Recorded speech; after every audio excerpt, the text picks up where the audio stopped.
Fantasy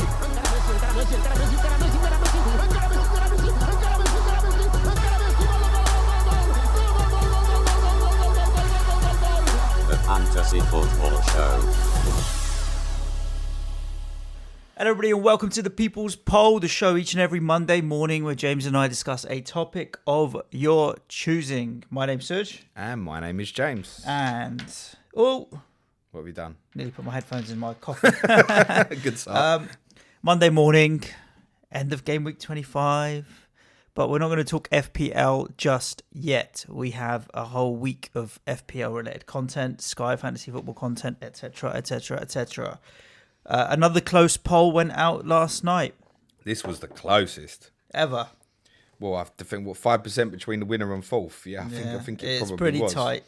I was a little bit concerned with about 20 minutes to go that Be a draw. It was all going to finish on 25% of the vote. Somebody said to me, you just get the deciding vote. I like that idea, actually. Yeah. I did think this would be quite straightforward, and it's not the winner that I expected. So we put out, as mentioned, I think on Friday's final plan, we mentioned about fandom going too far following the incident at Ed Woodward's house last week. Yep. Didn't win the vote. That's what I voted for. Yeah, I would have liked to have covered that as well. I thought the one that would win would be an assessment of the transfer window because it's the one that I guess probably could have been linked to FPL. So I thought it'd probably win the vote. It didn't. There wasn't that many transfers. I think that's kind of sort of... Yeah. Unless you're Sheffield United. Yeah, maybe. But I mean, a lot of the new signings we'll mention on the feature podcast tonight anyway. Yeah, quite a few got minutes. I mean, Fernandez started, Bergwijn started, Souček started. Stephen Bergwijn. Yeah. I also put in scoring defenders following the exploits of Antonio Rudiger and Yerry Mina at the weekend. Got me thinking about when have we had double scoring defenders. I thought we could take a trip down memory lane. That didn't win either. The one that won, and this literally won the vote with about a minute to go because it wasn't winning when I checked. I started looking at who Pete Wood bought and who Pete Wood sold, and then went back and looked, and England's key men had won the vote. Yep. I had reasoned that there are two players that currently England can't do without, and that's won the vote. Yeah, I mean, it's still 4 or 5 months away until the Euros. Like you mentioned in the tweet, incredibly, we are still joint favourites with Germany or with Italy I've or not France. even had a look to me, so I'll have a quick look. I mean, look, France are world champions, aren't they, at the moment? So you'd think that potentially France are going to be well up there as favourites with the squad that they've got. But Germany, you can't discount. Italy and Spain will always be strong. I think all of those sides are better than the current English side. Maybe not the Italians, but the Spanish, Germans and French could and should probably beat us. I wouldn't argue any of that. England's great failing in major tournaments is keeping the ball. Yeah. Which, looking at some of the makeup of players that we're starting to produce, might be something that's becoming a little bit more of the past, actually. I must say, England's qualifying record was fantastic. But it always is, though, isn't it? So. Yeah, but I think England were enjoyable in this tournament. I mean, yeah, there's sides that, 9 wins from 10 or 7 from 8, whatever we had. Yeah, absolutely, that's what we should be doing. We had a very sloppy night in Prague, but we were battering teams. Like, England were enjoyable to watch. Quite often these games are ending 2-0. We were hammering 5s and 6s in. Yeah. And it was enjoyable to watch England. There's obviously a youthfulness and the brightness about the side. I think that's why it's highly rated at the moment. It's definitely culturally, English football as a national team is heading slowly in the right direction. You had 2 players in your mind. When you put your tweet out that you had 2 players that you were thinking about, I thought, which 2 players do I think that England can't do without as well? We haven't discussed this, by the way. No, we haven't. Based on current form, based on everything, just how good they are, who can England not do without? Now, that doesn't necessarily mean the best players. Correct. Harry Kane's not one of mine. No, I wouldn't say Harry Kane is one. Yeah, so Harry Kane's not one of yours. So I've got 3 in mind. Okay. I've got 1 defender, 1 midfielder, 1 attacker, winger. Starting at the back, do you have a defender as one of your two? Yes. Is it Trent Alexander-Arnold? No. I think Trent is probably the one for me, just because he can create opportunities at any moment from anywhere on the pitch. But yeah, Trent is definitely... He's third on my list, mind. But he's a must-have. But he's also that good at right back. Who else is going to get ahead of him? Trippier? Well, there's mass depth at right back, which we'll Wan-Bissaka? come on to. I mean, I don't see any of them... You've not even named yet the player that I would take with Trent. As right back? Yeah. Club? Chelsea. Ryan Fredericks? No, are you... You're talking Reece James. Yeah, he's Trent Light, isn't he? He's good. And can play multitude of positions as well. He's good. He could additionally maybe be a body for you in midfield if you need to move things. It's interesting because Chelsea on deadline day sold Lamperty, didn't they, as well? He's gone to Brighton, yeah. On a permanent, and the Chelsea fans are pretty upset about losing him. Well, I think he's never going to get into the team. He got minutes at Arsenal over the Christmas period. But he's looking at it. He's probably looking at it going, Jesus, this kid's a talent, isn't he? And as Pilaqueta's been shunted to the left side at the moment, so there's two right backs ahead of him at least, isn't there? Yeah. So, and the kid's gone and he's thinking, Brighton with Montoya and Charlotto, that's a different conversation. But yeah, it's a good move. You get well coached at Brighton as well. Reece James, I'd probably take Trippier for the experience, and Trippier can get up and down a little bit as well. And he's also got a sweet right foot. You've also not mentioned Kyle Walker. Yeah, and there's plenty. He's had a poor season, but yeah, and Kyle Walker's almost, for England, he's almost played as the right of a central three sometimes as well. We've got a multitude of right backs that we can pick from, and that's why, of course we want Trent. Yeah, he would be first choice, but he's not absolutely, essential. If we end up going to the tournament with Reece James and Kyle Walker, for example, or Wan-Bissaka or Trippier, we're all right, aren't we? Yep. Jordan Henderson? Yeah, 100%. He was top of my list, just because of the leadership, the keeping the ball moving. He can adapt and play in a number of different positions. He's just leveled up a lot in the last 18 months, has Jordan Henderson, and he just has that look of this is business now. So he's incredible. An amazing 9 months. I think at March time last year, it was looking like his Liverpool career was coming to an end. Actually, people forget that. Yep. And the story goes that supposedly he asked Klopp to play in one of these wider of a midfield three positions, and say, look, trust me to be able to follow up and attack. And he was scoring a couple of goals towards the end of the season. There was a goal at Southampton, the goal he created for Mane against Chelsea in 33 and 34 last year. And obviously this year, in Fabinho's absence these last 6 weeks or so, he's been unbelievable, mate. He has stepped up a lot recently, last couple of weeks, yeah, for sure. And the reason why he's pivotal, to sort of reference back to the right back issue, is depth. So if we assume England's going to play a midfield three in the summer, what's the alternative in that central position if Jordan Henderson's not fit in the deepest position of the midfield three? The deepest. So you're talking about holding midfielder, because he hasn't been playing holding midfielder. Declan Rice has been starting most of the qualifying games. It's not so much holding. Look, England are going to play most probably a 4-3-3. Yep. Or alternatively, if you think back to the World Cup, then that was basically a 5-3-2, basically. Yeah. But it's kind of a flat midfield three with obviously the central player, rather than an attacking to join in as a 10 if you want, is a deep line like a 6, for example. So if Henderson's not fit, there's only two alternatives to play that position right now. And they are? Harry Winks, Declan Rice. I think Rice and Henderson will play, because he's been playing Declan Rice as a holding midfielder, and Jordan Henderson plays further forward and links up midfield and attack a lot better. Rice isn't going to cross the halfway line. Well, he does cross the halfway line. He should have scored at the weekend, but he doesn't really cross the halfway line. Probably 5 minutes a game doesn't count. Whereas Henderson will break free and create more opportunities, dummy runs, draw defenders away. Jordan Henderson is the option. The other one, they don't play in the same position, but they can do it, maybe would be Dele Alli. No. What's the deepest? Well, I mean, could he physically do it? Yeah. I mean, you could ask a James Maddison to play that position. It'll probably do okay, but against top sides, you get brutally exposed, particularly on counter-attacks. I think Dele Alli is the only other player that can fill those shoes. I mean, Harry Winks, yeah, sure. I don't think Harry Winks will get in the squad. This is the problem here. Well, I'd take Harry Winks, but I wouldn't take Dele Alli, personally. That's where I'd sit on that at the moment. Yep. But I think we're talking... I mean, Harry Winks was great for Spurs yesterday. It was probably his best performance probably since the Champions League final. And what Winks gives you that Declan Rice doesn't is obviously that composure on the ball. But Rice offers different traits in terms of defensively, probably his positioning, his aggression in terms of particularly sort of going out sideways to double up and help out on a fullback, for example. Yeah, he's good at that. He's got long legs. He does have this.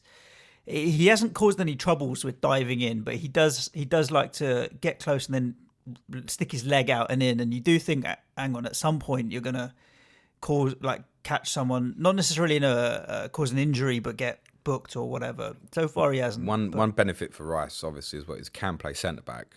Yeah, I don't know if that's the sort of thing that might help, because I think balance of this England squad. I feel like those days is are going to done, be one of the though. most difficult things. What, Rice at centre back? Yeah, I think I don't think he'll ever go back to. I don't think he'll ever go back to being centre back now. Those days are done. I think even if you now put him back at centre back, it's like relearning a new position. I don't know if that's sensible. I get that, but if you're picking worst case scenario, if you're picking a 23-man squad and you need versatility.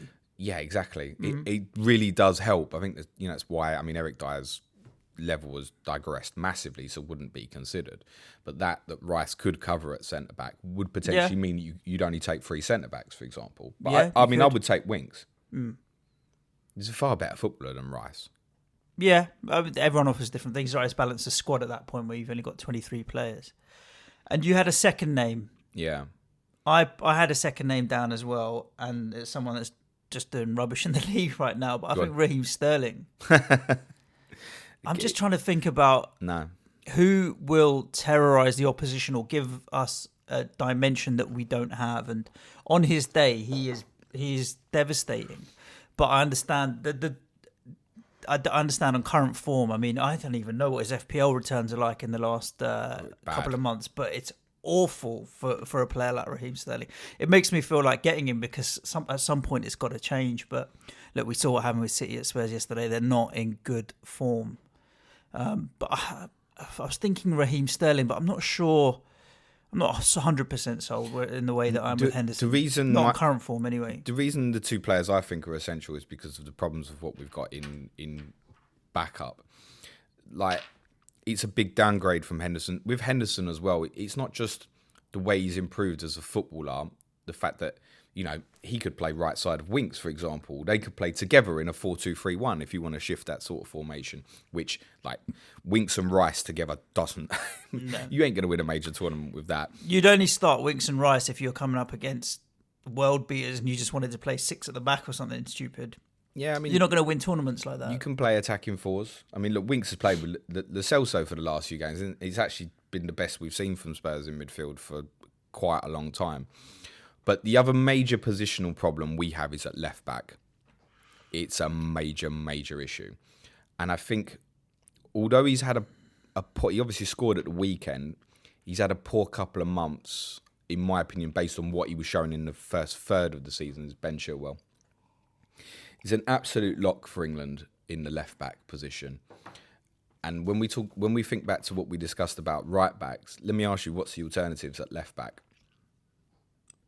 There's tons, mate. Luke Shaw is a good option. Could you imagine if Ben Chilwell got injured and you asked Luke Shaw, say England did get to the final, you asked Luke Shaw to play 7 games in Aaron Cresswell. 3.5. Stop it, please. I'm just they don't roll off the tongue, do they? Give me a minute. I'm thinking about a couple others. Left back is a problem area, but I think the likes of Luke Shaw possibly will go. I think Luke Shaw is the only alternative. Right now. What are you looking at? Tanganga? But don't be silly. I'm joking. He had a good game yesterday for all intents and purposes. There would be a temptation, I think, if Chilwell and Shaw's the only alternative I can see. If they weren't both fit, I think there'd be a temptation not even to take a backup left back. Just push one of the centre backs out, or you just play Reece James out there, or to be honest, even better would be get hold of James Milner Yeah. And see if he'll, because he's retired, isn't he? Just take him as backup. He would be perfectly good. He'd be course. a sensible option there. Yeah. It seems remarkable now to think back to that World Cup, 21 months ago or so, and think that England's two left wing back options were Danny Rose and Ashley Young. Ashley Young's too old now. You're not feeling Danny Rose? Look, he hasn't played much football. If he has a good second half of the season with Newcastle... If Danny Rose can rediscover the form that made him a lock for England in 2016, then yes, I just can't foresee from a fitness perspective. He'll be able to do that. No. Yeah, me neither. He takes a bit of time when I love you've not that, played by the football. way, because it's kind of ended a little disappointing for Danny Rose. Loved him, mate. Did he go on loan to Newcastle or have you sold him? It's a loan with a view to permanent. In the summer. Don't expect him to play for Tottenham again. No, once he's gone, I think he's gone now to Newcastle, which is interesting. I don't know what that does for Matt Ritchie's position at left back. We maybe move to left midfield, Possibly, left winger, yeah. Something along those lines. I mean, Danny Rose is another option. The reason why I feel Chilwell is pivotal as well is I think the two of them, Chilwell and Alexander-Arnold, can replicate to a lesser extent what Trent and Robertson do for Liverpool. Sure. I think the way for England to go at the moment is to try and make up into a system that's similar to what the best team in the country are providing. And when you look at the amount of attacking wingers we've got, that's why I wouldn't say a Sterling is essential, because of the number of players who can fill in similar positions, such as Rashford, Sancho, Hudson-Odoi, Harvey Barnes. Yeah, could we've got depth in a lot of positions. I've got concerns around central defence. Yes. Who are we going to take? Maguire, Stones, Joe Gomez, 100%. Gomez, definitely. I think Maguire and Gomez would be the two Yeah. starters right now. Yeah. It doesn't feel that solid, but they're also okay. No, and I think Stones would go because obviously there's a relationship that's built up with Maguire, isn't there? Yeah. And he did have quite a good World Cup, John Stones. So again, it's a little bit goes back to what I've said about, and we can talk goalkeepers briefly. It's what I've said about Pickford in terms of he's better suited to international football. I think it's the same with John Stones. Yeah. England wants to play out from the back. We can say, oh yeah, he loses concentration or he overdoes it, but that's how we want us to play, isn't it? It's going to break down for us at times like it did against Holland in the Nations League. But I think we want us to play football, and I think John Stones would definitely be a part of the squad. Get him away from that Man City. I've heard a lot of gooners saying, because there was links about John Stones going there. Joining and I'm like, Arsenal. Oh, don't want any of that. He can come play for Spurs. I've no problem with that. I'll take John Stones. Yeah, I think he's all right. I think he's just had a bit of a bad run. He had a few injuries, been very in and out. He needs a completely consistency. fresh start in his career. And he needs to... I think what John Stones needs is like going to play for Guardiola and going to City. I completely understand why that happened. But what he needed to become a top player is like what Rio Ferdinand had, that Ferguson schooling of, okay, you've got the ability. I don't really need to coach you on that. I need to coach you how to defend. So I could see Stones with Tottenham's manager. It could work. Yeah. Teach him how to defend properly. So, yeah, I would definitely still take John Stones. And then fourth, like if you were to take four centre-backs, where do you go? Holgate would be a shout at the moment, I think. Again, because he could cover and hold in midfield. Yeah. He could also offer cover at fullback positions Jamal in a Lascelles. crisis. Don't see it. Do you know who I'd love to take? Is Connor Cody if England were going to play a back three. Absolutely wouldn't work in a back four.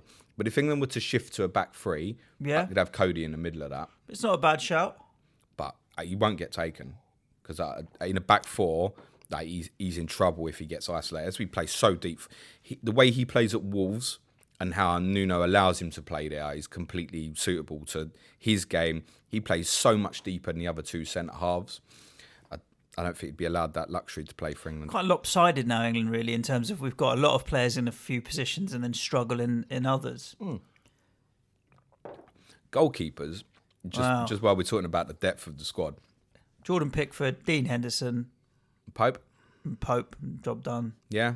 I think Dean Henderson is really kicking down that door. Yeah, he really is. He's kicking down that door. If you believe Tomo, obviously that he should be super glued into England's goal now. But and it's off the back of good performances. And the thing with Henderson over Pickford is still a little small. I feel like Henderson in goal gives that presence of there's a massive goalkeeper in that goal right now. Pickford's probably better with his feet. Definitely. I mean, he's got a hell of a kick on him, and Pickford's really good at playing the ball out. I noticed it particularly when they came to London Stadium. Pickford's all right like that, and he's a good shot stopper. So I think at this point, Pickford's not done anything wrong that means he should lose the shirt necessarily, but Dean Henderson is kicking down that door. Between the two of them, I'd be surprised at the moment if Pickford didn't start for England in the summer. Yeah, I would too. I think there'll be some loyalty about that. You know, he'd obviously had a decent World Cup. We wouldn't have had the Croatia night, but for the Colombia heroics, for example. And I think that what you said about him being better with his feet than Henderson will give him the edge. Believe it or not, I think Henderson's a better goalkeeper. I would always prefer to have a goalkeeper that has presence. I would always prefer that, but I think there'll be some loyalty to Pickford. We haven't spoken yet about the mass debate of James Maddison and Jack Grealish, and which one, if there has to be a choice between the two, I would say not only would I take both, but I would start both. I'd play the two of them with Henderson either side. As a midfield three? Yep. Let's go and dominate. Let's play football. Yeah. That's got to be better than what we had last summer with Ali, Lingard and Henderson. Grealish, Madison. Got to be better. Yeah. Jack Grealish should be so suited to international football. So suited. I think the only downside of that is if you were to play them both in a midfield three, you'd want to play Henderson and Grealish both left of that three. Mm-hmm. That's their natural. I think Madison to the right, picking up De Bruyne positions would be fine. And then two wide players in Sterling and Sancho with Rashford up front. Sterling, Rashford, whatever. Because we're assuming Harry Kane's not going to be fit for the tournament. Harry Kane will be fit. You think so? Yeah. Do you think you'd take him? I told you Harry Kane was... Anybody who watched Friday's live stream, Harry Kane will score against Arsenal in game week 35. I'm telling you that now. That's when you think he's due to come back. Listen, we've still got to play Arsenal. He'll be back for Arsenal. I heard he might be injured the next week, but he'll play against Arsenal. Yeah, I don't know. I think at this point, like if he's not back before the end of the season, we've made mistakes where we've taken half-injured players to tournaments before. Of course if he's not back before the end of the season, then I think I'd be tempted not to take him. Yep. Because it's a waste of a squad spot at this point. Yep. On a risk, and if the worst thing would be if he came on in the first group game. He's one who I think suffered like Rooney used to suffer it so bad, didn't he? In terms of like his recovery wasn't instant. He needed 4 or 5 games to build it up. Yep. And by the time Wayne Rooney had built it up a couple of times for England, we were out. Yeah. You don't want that to be the situation with Harry Kane. That said, the alternatives aren't great. I mean, if you said to me, right, Kane's out, who would you want to play up front? Rashford. That would be my first choice. Just play Rashford up front, and then sort of Sancho, Sterling wide, for example. That's how I would want to go with it. I think, like the other option, Callum Wilson obviously had a spell in the squad. He's got to be off the radar now. Yep. I wouldn't take Tammy Abraham. If I would work on the basis that Kane's fit. I'd take Danny Ings with him at the moment.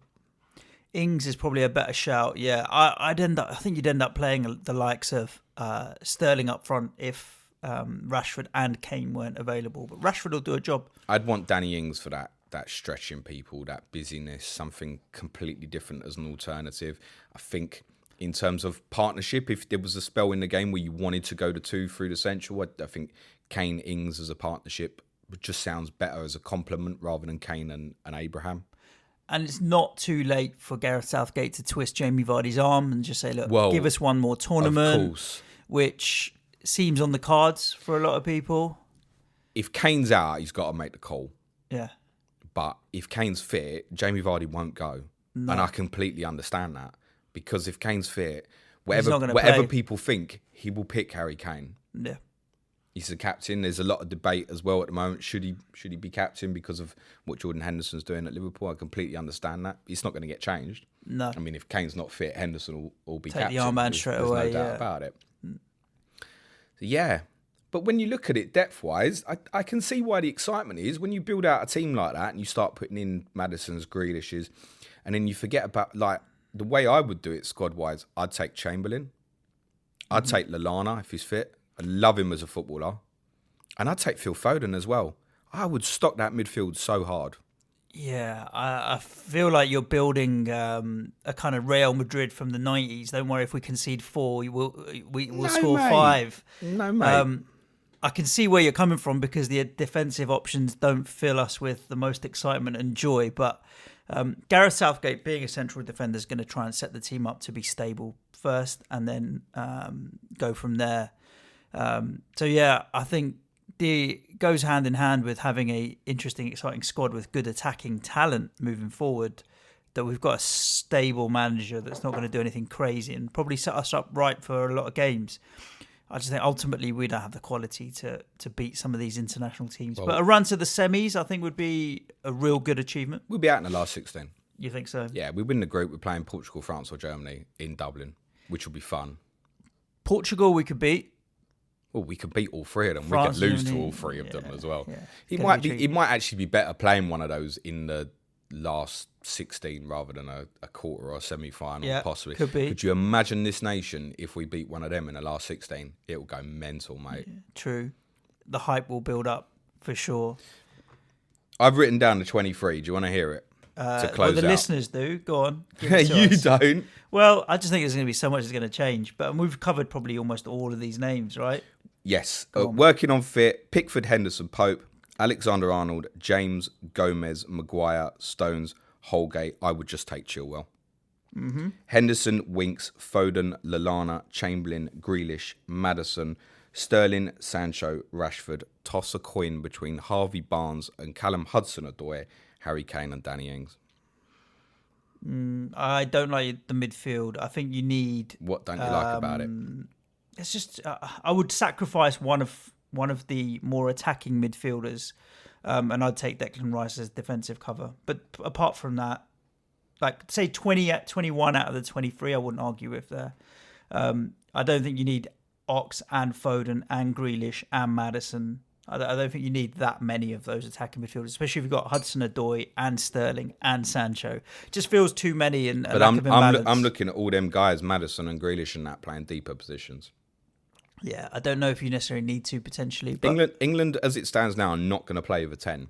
So, do you want to play like a Grealish, wide, say, for example, as an attacking forward 3, when you've got all that pace to burn? That's how he wants to play, with Kane dropping in like Firmino does, and those 2 wide players. If you put Grealish or Madison in one of those 2 wide positions, it really restricts that straight away. So, I think you'd be looking at Grealish, Madison playing in midfield, attacking midfield 3s for England, and I think they can play together. The whole argument of which one, I think we can work them to play together. Be interesting to see what happens. Do you want to tell everyone what we got on this week, and we'll wrap up the people's poll? Yes, Planet FPL main podcast tonight. Tottenham tomorrow. Should be fun, interesting week, I would say. Sky overhaul special Wednesday. It's a big week for Sky players. Thursday's clash of the correspondents. Everton versus Crystal Palace. Sean at Spirit Blues and Mig at Migtavius, our Crystal Palace correspondent.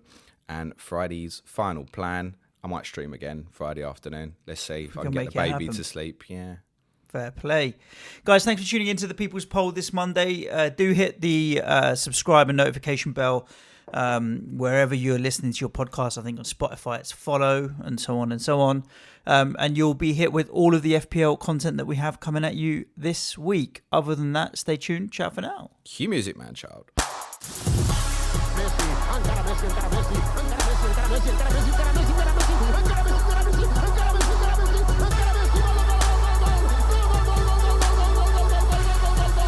The Fantasy Football Show.